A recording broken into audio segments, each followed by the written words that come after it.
నమస్కారం అండి, నేను మీ సంధ్య. సాధారణంగా మనం ఇంట్లో వ్రతం లేదా పూజ అంటే చాలా ట్రెడిషనల్గా ఉండాలనుకుంటాం. కానీ ఆ ట్రెడిషనల్ లుక్కి కొంచెం మోడర్న్ టచ్ ఇస్తే ఎలా ఉంటుందో ఈ వీడియోలో చూపిస్తాను. రీసెంట్గా సత్యనారాయణ స్వామి వ్రతం కోసం ఒక క్యూట్ కపుల్కు నేను డ్రెస్సింగ్ ప్లాన్ చేశాను. చాలామంది వ్రతం అనగానే పాత పద్ధతిలో ఆలోచిస్తారు, కానీ నేను ఈ జంట కోసం కొంచెం మోడర్న్ టచ్ ఇస్తూ ఇలా ప్లాన్ చేశాను.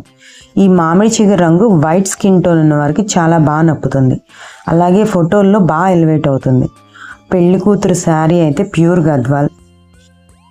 శారీలో ఉన్న డిజైన్ని సింపుల్గా బ్లౌజ్లో ఆరి వర్క్తో ఇలా డిజైన్ చేశాను.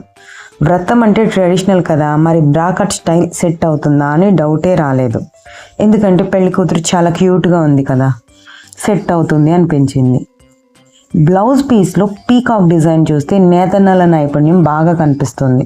అది చాలా బాగుంది. దాన్ని హెవీ ఆరీ వర్క్తో చెడగొట్టడం ఇష్టం లేక అవుట్లైన్ ఇచ్చి పీకాక్ని హైలైట్ చేయడం జరిగింది. ఇక పెళ్లి కొడుకు విషయానికి వస్తే ప్లెయిన్ ఫ్యాబ్రిక్కి కాలర్ పైన అండ్ ఫ్రంట్ పాకెట్ పైన ఆరీ వర్క్ హైలైట్ చేసాం సింపుల్గా. ఓవరాల్గా ఈ క్యూట్ కపుల్ ఎలా ఉన్నారు? ఈ క్యూట్ కపుల్ డ్రెస్సింగ్ స్టైల్ చూసారు కదా, ఎలా అనిపించింది? మీకు ఇలాంటి డిజైన్స్ లేదా స్టైలింగ్ టిప్స్ ఇంకా కావాలి అంటే కామెంట్ చేయండి.